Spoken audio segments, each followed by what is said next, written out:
Good morning, Derrick Reimer. Good morning, Ben Orenstein. How are you? I'm great. I am home. I'm working from the home. Yeah, so you snowed in? I am, but I'm happily snowed in. I'm okay with it. Yeah. We have about probably 9 inches of snow on the ground, so everyone is working from home, including my roommates, which is fun because we just made pancakes and bacon and stuff and did a little roommate breakfast. Awesome. Yeah. So it's turning into a pretty chill morning. Very good. Yeah. How's the unemployed life? The unemployed life is good. Can I start off with a rant about something? Always. This is a podcast. Isn't that how they're supposed to go? I think so, yeah. So I'll disclaimer this with it's very much a first world problem, but hear me out anyways. So I decided that I wanted to upgrade my monitor situation at home, and I had one external monitor and I was using my laptop as my other monitor, but it always sort of bothered me that they were different sizes. So decided to swing for 2 Dell monitors and put them on a nice mounted arm so that they're floating over my desk. That's working well, but I realized when I bought my new personal laptop about 6 months ago, I went for the MacBook Pro that doesn't have the touch bar because I can't stand the touch bar. And so it only has 2 USB-C ports. I had just assumed that you could easily set up a hub to get yourself more USB-C ports if you need to. But turns out that such a thing doesn't really exist. Really? Yeah. So you search for USB-C hub and you see lots of hubs that go from one USB-C to a bunch of USB 3 or the old style USB port. There are a few products out there that give you 2 USB-C off of one, but a lot of them don't have pass-through charging, meaning that if you try to plug in a power cable, it won't pass power off to your laptop. And that's the only way to charge your laptop is through USB-C. So it doesn't really buy you an extra port because now you've given up your ability to charge. I've spent about an hour last night trying to figure out how am I going to power both of these monitors, because I want to go USB-C to DisplayPort, because DisplayPort is I think the best way to get those bits over to the monitors. But I've been trying to play dongle puzzle piecing together to try to figure out how I'm going to do this. Yeah, it's going to get better eventually, right? Eventually there'll be a bunch of USB-C connectors on everything and there won't be all these hubs and dongles and things. I sure hope so. I mean, I don't know. Came across forum threads on the Apple website and on Reddit and different places. People are just how am I not finding something to solve this? And some of the responses were well, manufacturers aren't fully on board with the USB-C thing because Apple just sort of decided to do it without widespread adoption. So no one's manufacturing these hubs. I think you need a powered hub. I really don't know much about how the hardware side of USB works, but supposedly if you're going to have multiple USB-Cs, you need a powered hub, so there's a power source coming into the hub, and those are generally more expensive and more complicated, and as far as I can tell, no one's manufacturing one that does multiple USB-Cs. I'm hoping this is just kind of adoption pain, where it's yeah, there's not a lot of USB-C stuff right now, but eventually everyone will hate this too, and it'll get fixed. But I have the same thing. It's I keep being surprised when I go to plug my laptop into a thing and be oh, goddamn, I need that, whatever. That just happens over and over right now. It feels for developer or professional laptops, tons of ports of different types is seems like a given to me. Yeah. I like the cleanliness of having just a unified port system and not the old days where you had a VGA and an HDMI and a display port and all these things. But I mean, the fact that you're super constrained, because there's no standard USB to display port, as far as I can tell. You need the USB-C to deliver that volume of data, I suppose. I'm not sure exactly what's the limiting factor. So I don't know. All right. Your rant is noted, for the record. Yeah. So don't assume that you will be able to get all the ports you need off of USB-C. Well, okay. How are things other than that? Things are going great. So last time we talked, I believe, soft launching the manifesto. The following Monday from when we recorded is when, it was March 5th, is when I did the big push on Twitter. Twitter was Which the main. worked. I saw it all over the place. Good. Yeah. It seemed to get pretty good adoption by folks. Some of the numbers, got 56 retweets. It drove 2,300 uniques to my website. Not too shabby. And day of, I captured 262 email addresses. So I feel pretty good about that. I've experimented with this before where you just kind of promote. You click the promote button on a tweet and you can just insert dollars and Twitter will figure out how to amplify it. And I've run like Twitter ads before in the past when it was sort of a newer thing and you kind of had to go through the ad manager and pick your audience and configure all this stuff. And I decided for this time just to see how well Twitter did at kind of optimizing the audience to receive the tweet. And it like initially looked good. It drove 27,000 impressions and I put $100 into it. But it only drove 18 clicks, 2 likes, and 0 retweets. So kind of a strikeout on that. But clicks. I wonder how many emails do you think? Did you get that far? I didn't track all the way through because it just like promoted the same tweet that was organic. So I don't really have a great way of differentiating, have like the same UTM params on the link. When you go through the ad manager, you can obviously like set up a custom tweet just for promotion. So I wouldn't totally write off Twitter ads or anything, but yeah. I mean, if everybody that clicked it signed up for it, $100 for 18 emails is like, I don't know how you feel about that. Yeah, not super great. Not amazing. So, yeah. So not writing off Twitter ads, but I think next time I would like probably try to do my own choosing audiences and stuff and see if I can do better than Twitter's algorithm. Yeah, there was quite a bit of activity on Twitter, people posting their thoughts, a lot of supportive, messages, and developers obviously kind of resonating with the message, which was good to hear. Also, like had some skeptics out there, which is good. It can't all be positive. Some of the biggest questions or sort of skeptical thoughts that I heard were, how is this different than X, Y, and Z?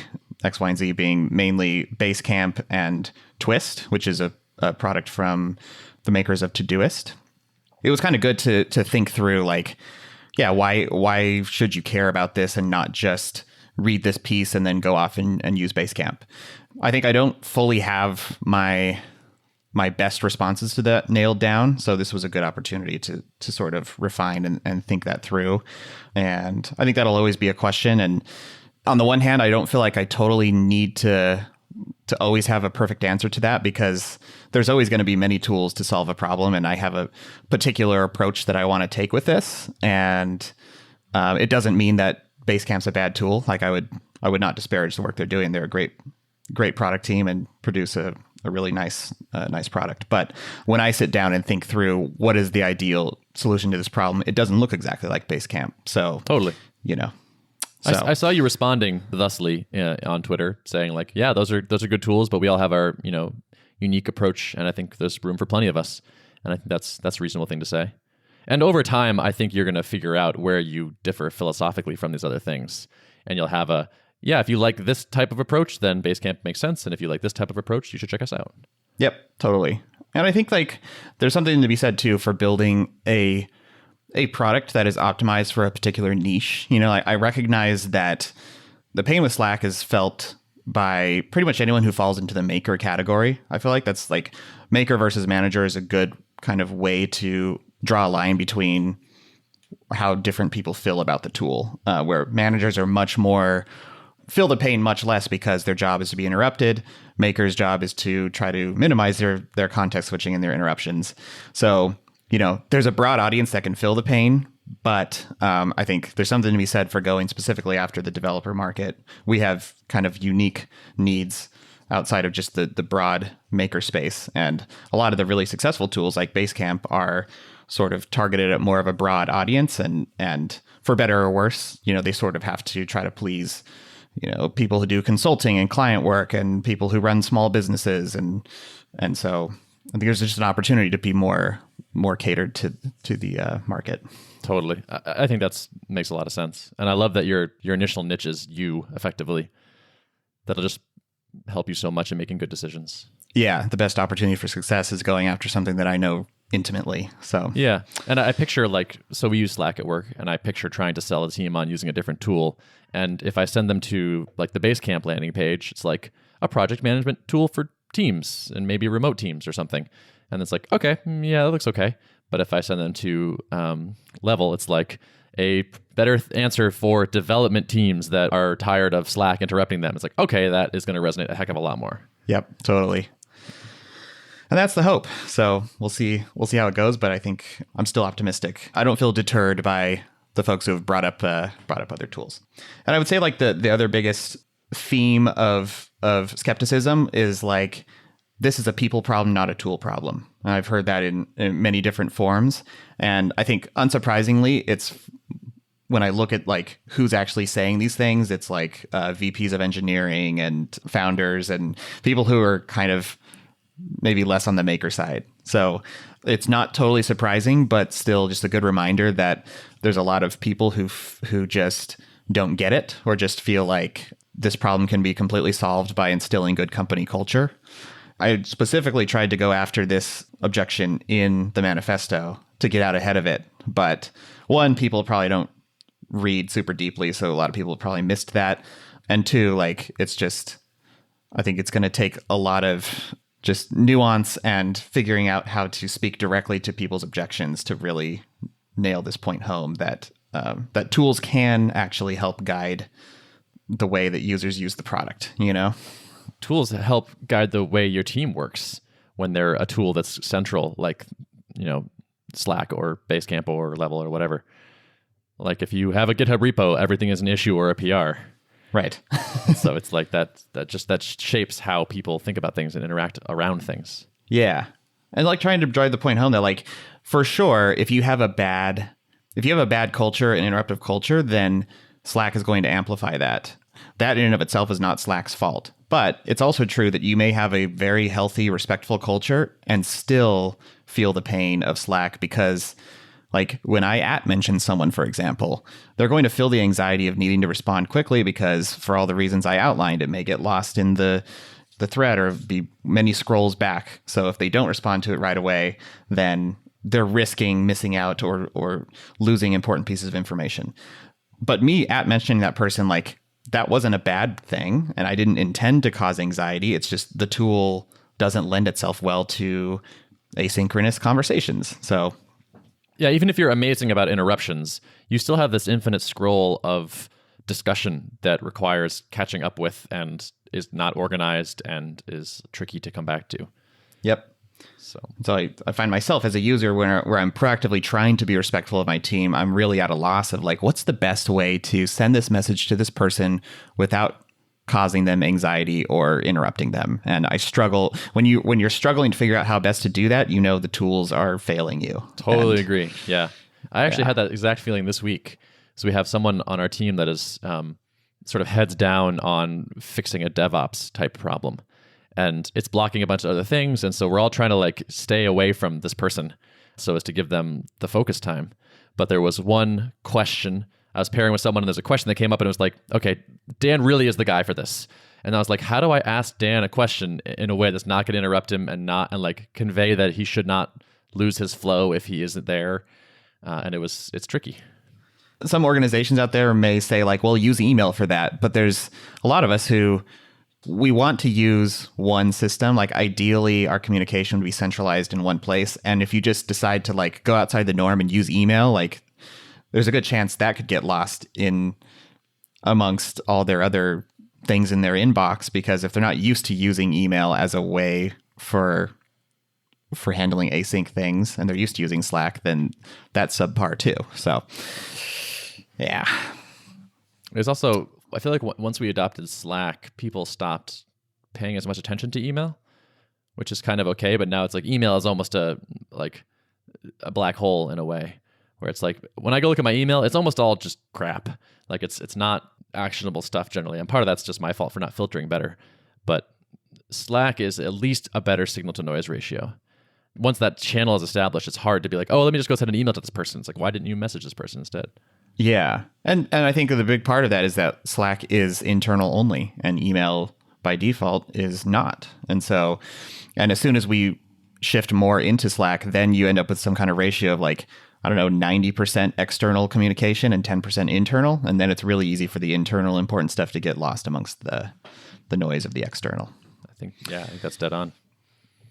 One of the other cool things that happened this morning by surprise is a DHH tweeted a link to the article. So that was a pleasant surprise this morning to wake up to.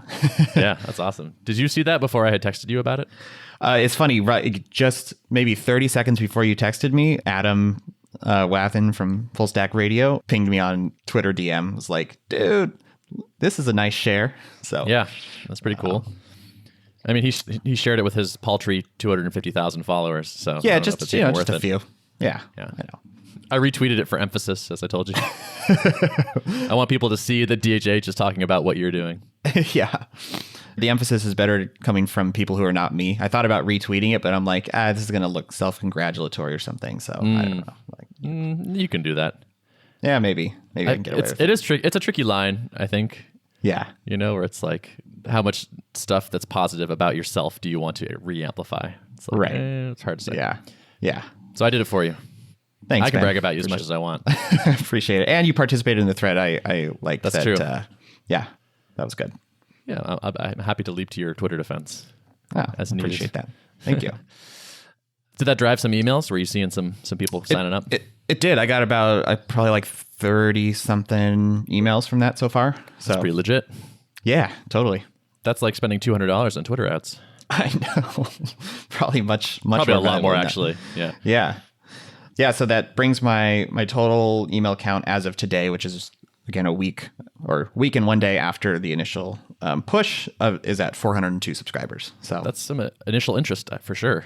Yeah. So one of my next steps is to try to keep that list warm without, like, I think there's a careful balance here of, I don't have an actual product to show to someone just yet. So I want to be careful about like over emailing to this list when I don't actually have a deliverable for them. They're signing up because they're interested in seeing the solution to this problem. So I want to make sure like not to, I don't know, over communicate, but also keep it warm, I mean, like, so I signed up too, just because I wanted to see what you sent to this list. I feel like some of these people at least just want to see what you're doing. So it's like, maybe they're not the perfect customer, or I feel like it would be hard for you to over engage with these people. Yeah. Like these are the 400 earliest fans of what you're doing. Yeah. Yeah. And so somewhere there's probably like 50 of them in there that are perfect potential customers who have good taste and want to talk to you. Yeah. That's a good point. I probably err on the side of like not wanting to spam people and feeling too overly cautious about that. These people have double opted in, right? Actually, I don't have double opt-in turned on right now. I'm trying to lower the barrier as much as possible. Nice. But your sign up thing says you do, so you might want to update the copy. Yeah, that's why I got a few people confused, saying like I never got my confirmation email. So I should probably use Drip properly. Yeah, I can show you how to change that message on that page. Could you walk me through that, please? I'll do a screen share. Okay, awesome. The first thing you're going to need to do is make a Drip account, because as I understand, you don't have one anymore. So I need to bring all my support requests to you now. Let's flip the tables on this. I feel like for the ultimate power move, you should have been using MailChimp for that sign up form. We've caused so much confusion. Yeah, just mess with people. Yeah. So what's next? You got 400 emails. What are you going to do?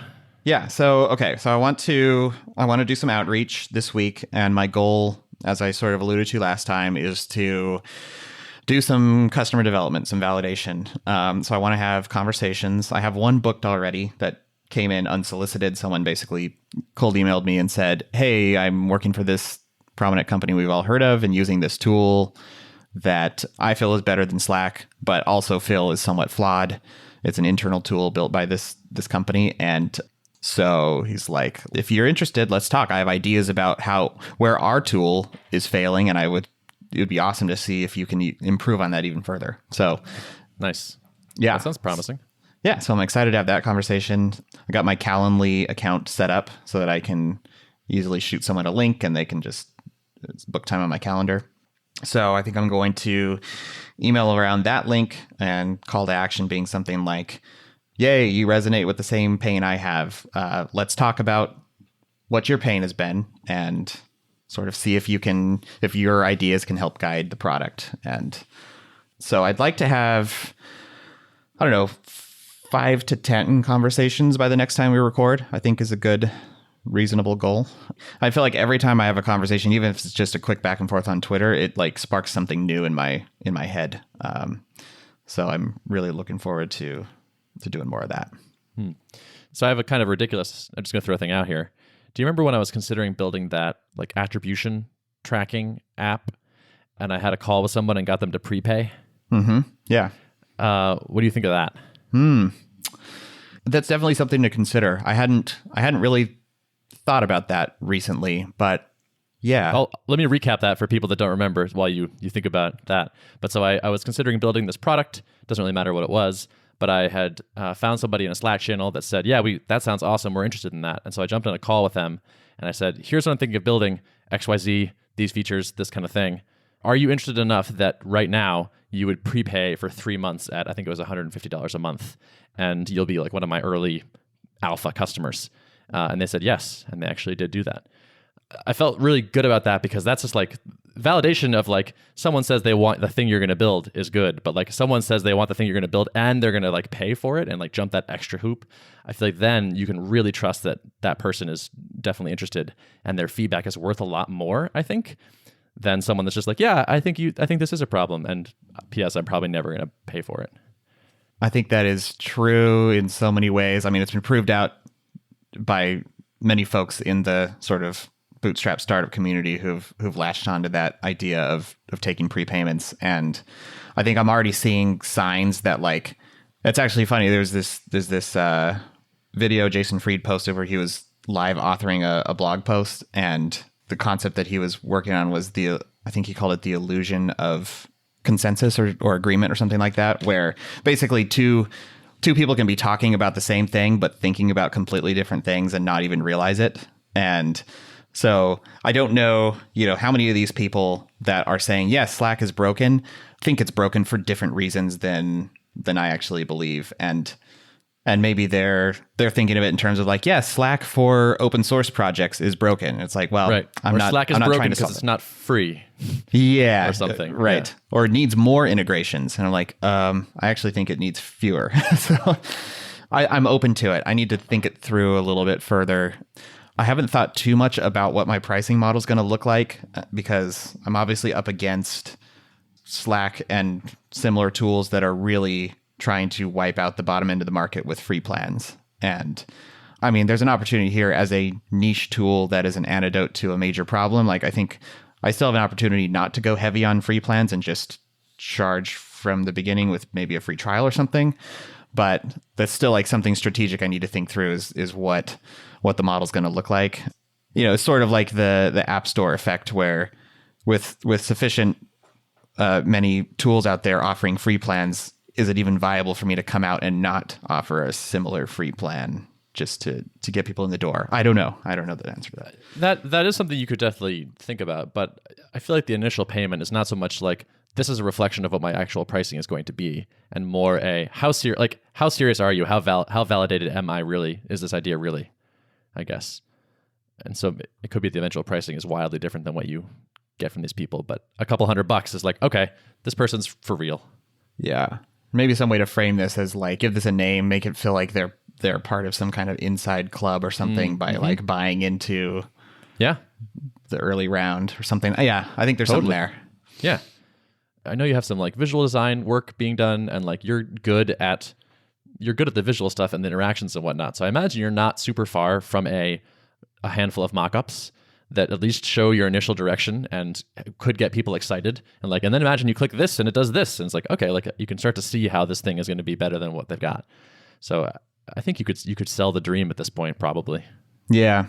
And that's something that I'm also, so I have two next steps written down. One of them was the outreach with the goal of having conversations. The second one was sort of continuing to think through product decisions on pen and paper specifically. So I've made the mistake in the last few weeks, I'd say, of trying to jump too quickly into Sketch and like high fidelity designs and stuff.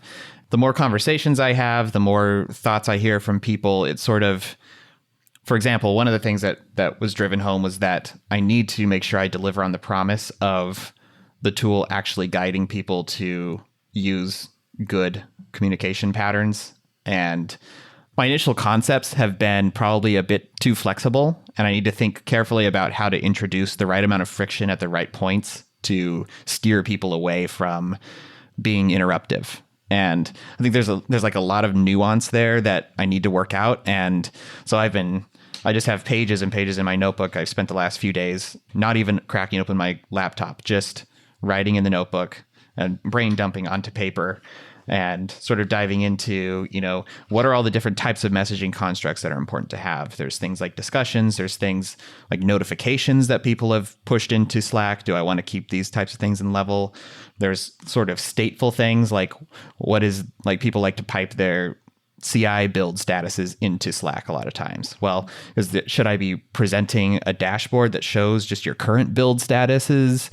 So there's like a lot of things like that to think through. How do I keep that element of connectedness, and how much chat should there be infused into the product, and how do I keep people from using chat functionality for important conversations? And like kind of the more I dig into it, the more I'm like, okay, I really need to give this some deep thought and not jump too quickly into building product. My next goal is just to continue doing that and trying to get more refined mockups on paper first, and then once I feel good about those, translating them into digitizing them and sharing them. Interesting.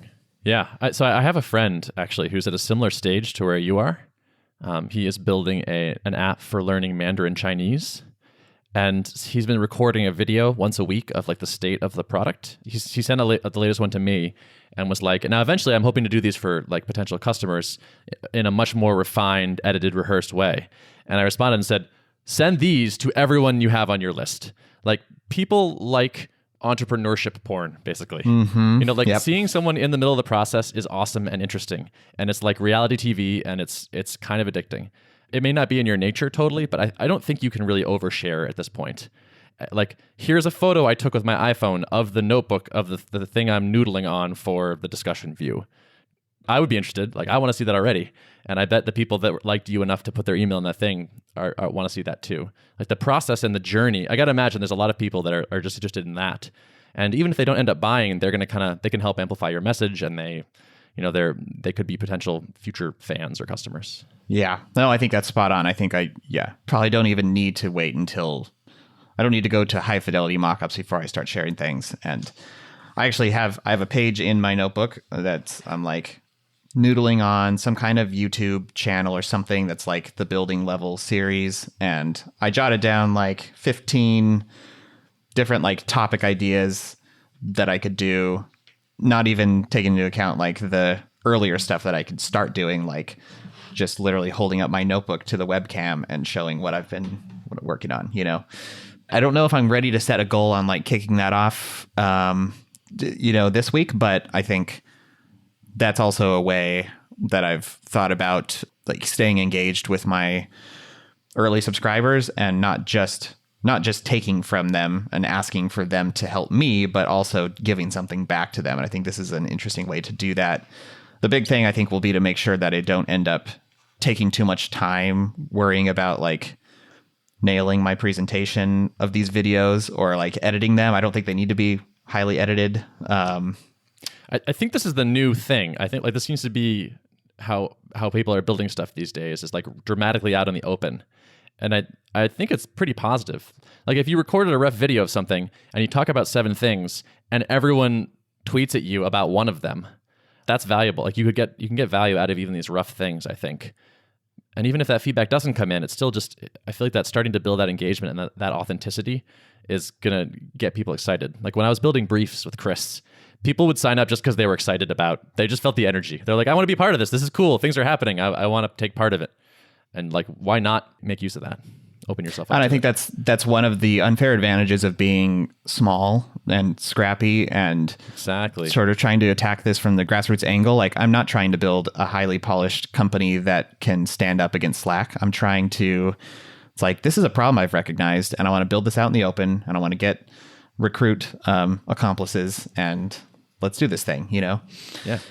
So I like it. Yeah. Cool. Well, I think I'm going to keep pushing you to just publish more stuff, be more open, Good. tell us everything. Totally. And I've also been, one of the things I've been doing is sort of journaling the big milestones that have happened. So I have two entries in this text doc that I'm just going to keep running I'm going to try to keep this up. One was when I soft launched the manifesto on the podcast, and then the actual promotion of the manifesto. And I'll probably log one for today because I got the DHH tweet and, sort of what happened from that. And maybe even just cataloging summary of the week. This week, I spent most of my time, sketching stuff in my notebook. And I think this could be an interesting one, just chronicling the journey and whether this turns into something down the line in a more polished fashion, or whether I end up just publishing this stuff online for anyone who wants to follow along. But I think the more chronicling I do, the better. Something Rob and I did with early days of Drip was just recorded once a week. And ultimately that I listened to that whole thing, by the way. Yeah. Awesome. It was interesting. Yeah. It's called Startup Stories Podcast, I think. If you search, should be listed in most podcast directories if you're interested. I think before you and I recorded, I went through and listened to all that. Yeah. And that was fun. And we totally didn't know what it would turn into. Or we're doing interesting stuff right now. We should record our conversations, and then ultimately it might turn into something. And Rob edited it down into a couple hours, 3 hours, I think. Yeah, it was the whole chronicling of the first year of Drip, which is really awesome to have. So, well, it's exciting times. For sure. Hey, are you using GraphQL on Level, or do you plan to? Or yeah, so the prototype that I have been working on, which definitely pieces of it will be transferred into the real product. I'm using a Phoenix on the back end, Elixir and Phoenix, with GraphQL talking to an Elm front end, and it's beautiful. Yeah, I'm pretty excited about GraphQL. Yeah, are you guys using it? We're not. That may become useful for us. There are bigger problems to solve first. Yeah. But I've been reading about it more lately, and I like it a lot. It seems very promising. Yeah, my experience with it has been very positive, and a lot of folks, I think, tend to overcomplicate what it is. I hear people saying that if you're building a platform that has many different clients talking to it, then GraphQL is good. Otherwise, it's overkill. And to me, I've built enough REST APIs to know that it's very difficult to know what data you're going to need on the front end, and it's very common to just err on the side of sending all the data because you may need one random field out of it. And just the fact that the client can specify what fields it wants to receive and follow the graph and get all the related objects that it needs and nothing more is super powerful. And honestly, it's been a breeze building. I haven't built any REST API stuff. I've done exclusively GraphQL in my prototype, and the flow of building out those endpoints has been very smooth.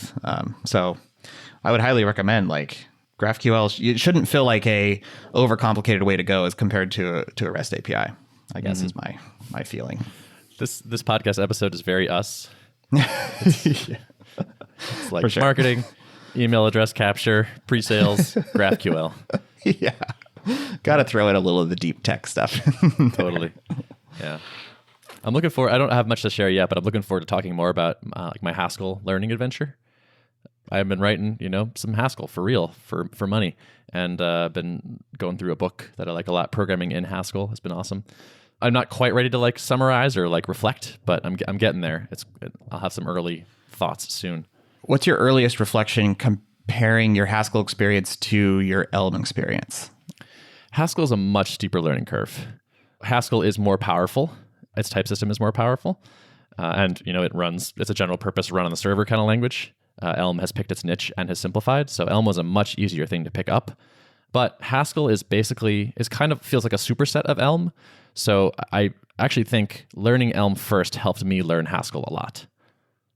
So I'm kind of thinking Elm might be that sort of narrow point of the wedge that gets people saying, wow, strong type systems are cool and a smart compiler is cool. I really appreciate this here. And that might be hopefully enough to get them over the Haskell's a little prickly. It's a little hard. Yeah. So we'll see. It's the gateway drug of functional programming languages. Yeah, we'll see. It might be. Okay. I think it's got a chance of being that. Yeah. That's cool.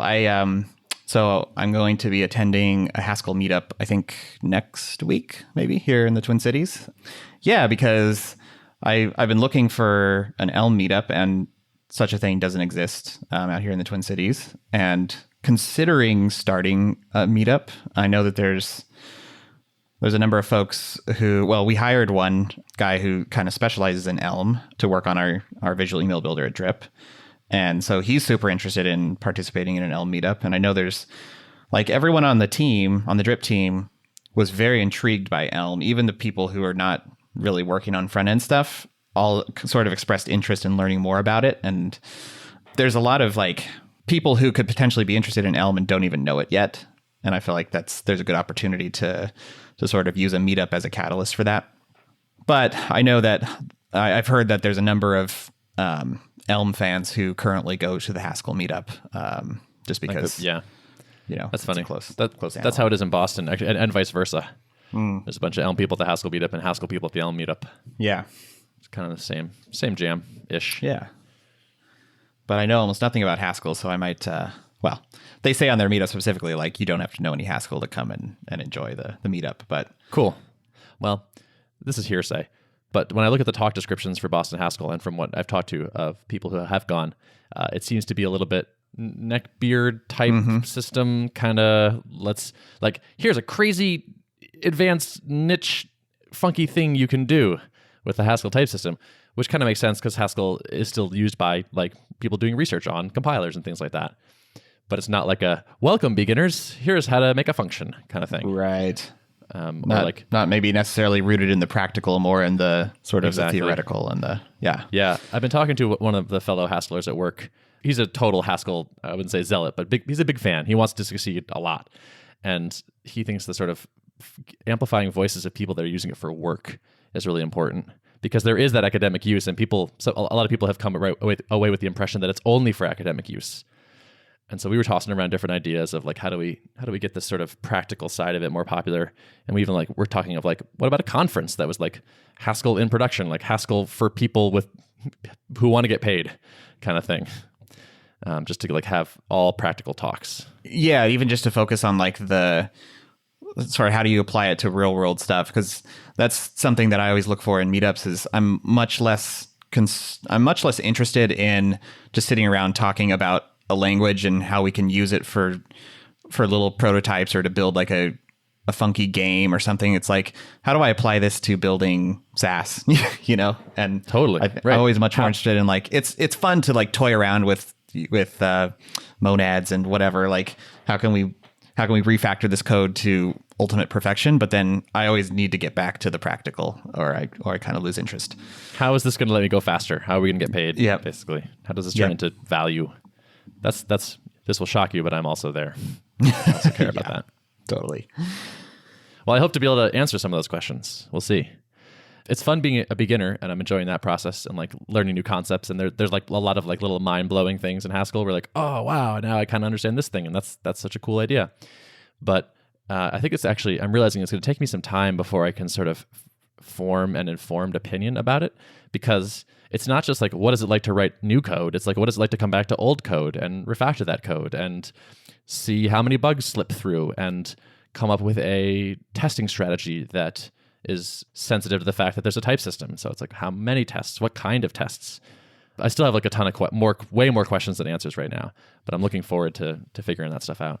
Yeah, it'll be interesting to see how fast you can get there on feeling confident in your takes on it. Like even for like getting into the Ruby world, I think a lot of us, it took perhaps years before we actually like working on a production code base for literally years to see the spots where like, okay, now it'd be nice to have types. I think most of us who are fans of types have like worked with old Ruby code bases or similar like dynamic languages and seen the areas where things start to get more and more difficult over time, or refactoring becomes more difficult.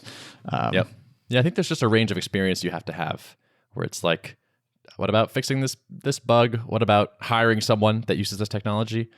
I need to go like need like 20 different libraries and see what it's like to find libraries and how well they're documented and all that stuff. So there's just all these different facets that kind of go into, is this a good choice or not?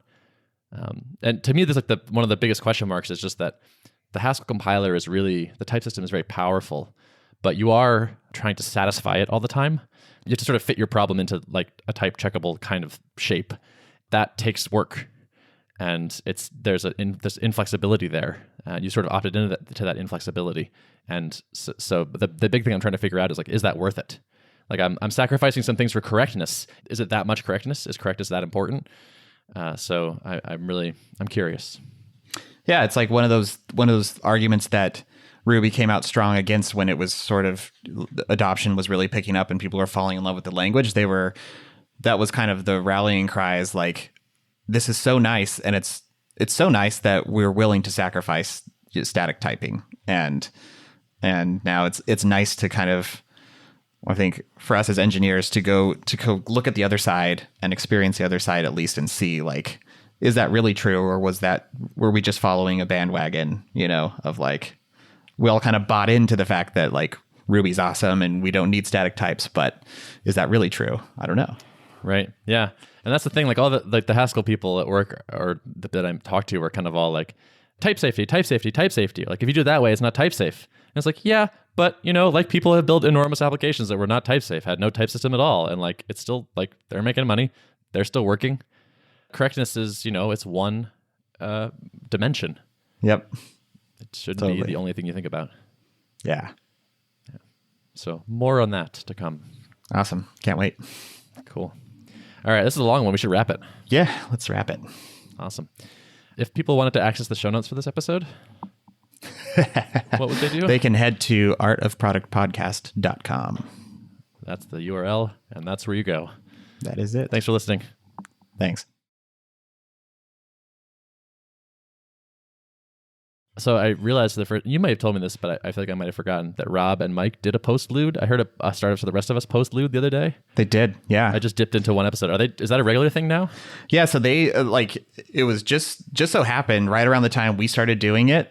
Rob was like, "Hey, funny enough, like Mike and I just did something similar." No way. That's funny. So it was like independently discovered. Wow.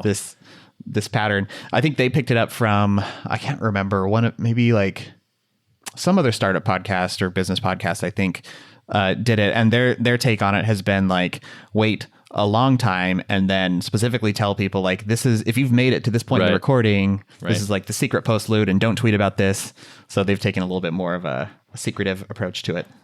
Gotcha. Yeah. Are you still recording, by the way? Is this our postlude? I'm still recording. Are you? Okay, cool. By the way, this is the postlude. This is the part of the podcast that you're not required by law to listen to. Yeah. The rest of it, though, we will find you. The penalties are steep. Yeah. I think I don't know if I got much. I might actually just wrap it. There's like, It's a work from home snow day. Yeah. I'm kind of more home than working from home a little bit, but that's what happens. Yeah, I didn't hear how many work from home days have you done since starting with the Zero. Okay. This is the first one. I don't care that much for working from home. Like I like it. This today is fun because all my roommates are here and like my roommate's boyfriend is here and they're all cool people. Yeah. And we're doing stuff. But normally if it's just me, it's like, that's not my jam. Yeah. And so you guys are using Slack. Yeah. How many people total in the workspace? 20-ish. Okay. Somewhere in there.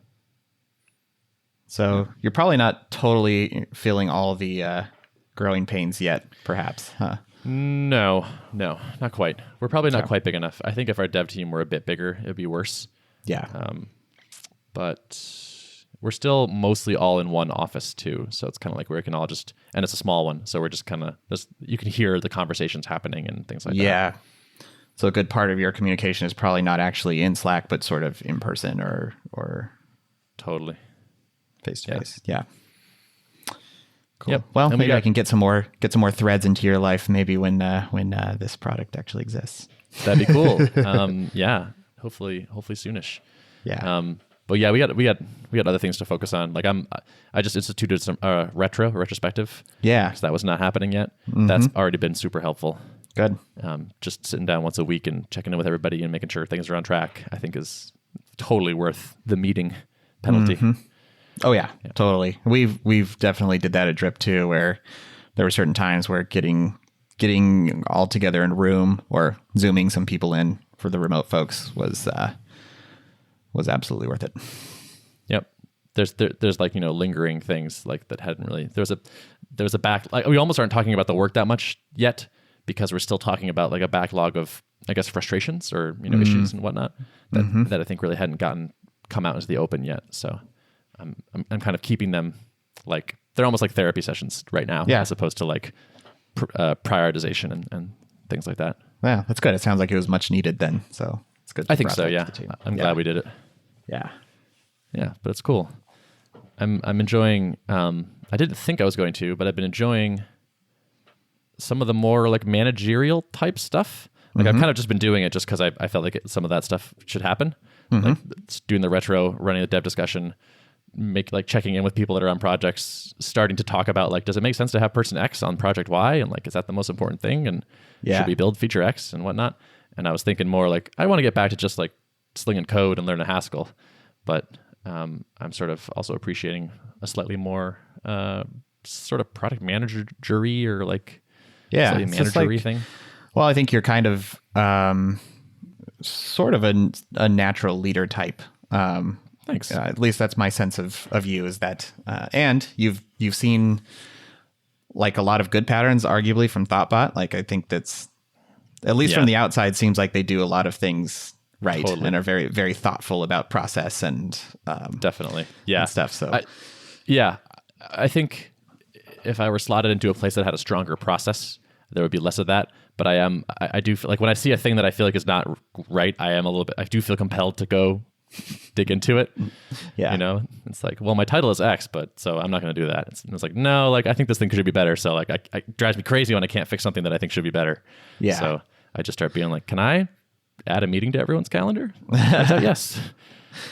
I think that's good though. Like, that you're coming into a place that has very little process and you have the opportunity to influence process in the right ways. As opposed to coming in and there's like all kinds of potentially archaic process or something that you disagree with, and like rewinding existing process, I feel like is much more difficult than gradually instituting good practices. Totally. Yeah, I think that's true. Yeah. I also think I did. You're right. Like the stuff I learned at Thoughtbot was really good. Like it's hard to realize how good you have it until you go somewhere else. And it's like, oh, wow, like Thoughtbot really. We put a ton of effort and time and care into creating good processes.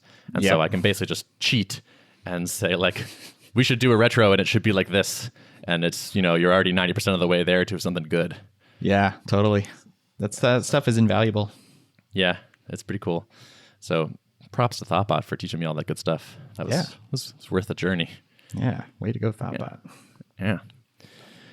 I was talking to somebody who said he was thinking about applying to Thoughtbot, and I was like, do it. It's great. You should totally work there. Totally. Yeah. Cool. All right. Well, I guess I'll let you get back to work. All right. We'll get back to we're sketching. almost at an hour now. This is ridiculous. It's not a podcast. This is a long form radio play. Yep. All right. Good luck. Thank you. Keep hustling. Let me know how it's going. All right. I will. All right. I'll talk to you soon. All right. See ya. Bye-bye. Bye.